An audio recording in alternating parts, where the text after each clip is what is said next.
पूजेच्या ठिकाणी सुद्धा तुम्ही अनेकदा मोरपंख ठेवलेला पाहिलेले असेल.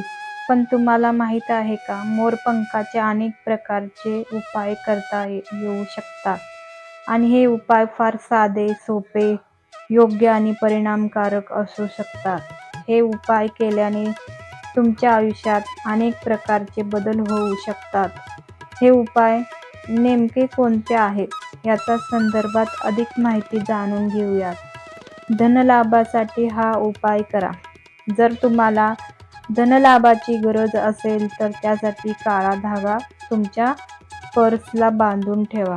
असं केल्याने तुम्हाला अचानक धनलाभ होण्याची शक्यता असते.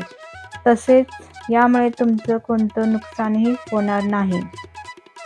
वाईट स्वप्न पडत असतील तर, जर तुम्हाला रात्री भीतीदायक स्वप्न येत असतील तर त्यावर उपाय म्हणून तुम्ही तुमच्या बेडखाली मोरपंख ठेवून झोपू शकता. असं केल्याने तुम्हाला कधीच वाईट स्वप्न येणार नाहीत. मोरपंखाचा असाही उपयोग. मंदिराची साफसफाईसाठी तुम्ही नेहमी मोरपंखाचा उपयोग करू शकता. त्याचबरोबर पितरांचा फोटो देखील साफ करण्यासाठी तुम्ही मोरपंखाचा वापर करू शकता. यामुळे तुम्हाला पितरांचा चांगला आशीर्वाद मिळू शकतो.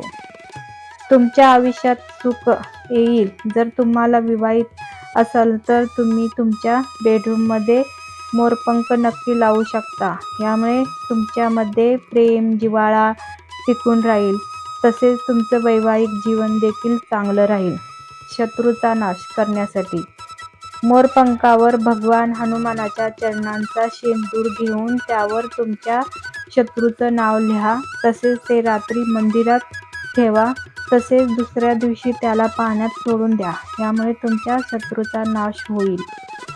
राहूला खुश करण्यासाठी लांब मोरपंखाच्या दांड्यावर जर तुम्ही एक सुपारी अर्पित करा आणि त्यावर गंगाजल शिंपडावं. त्यानंतर राहवे नमः या मंत्राचा 21 वेळा जप करा. असं केल्याने राहूचा शुभ फळ तुम्हाला मिळेल. श्री स्वामी समर्थ.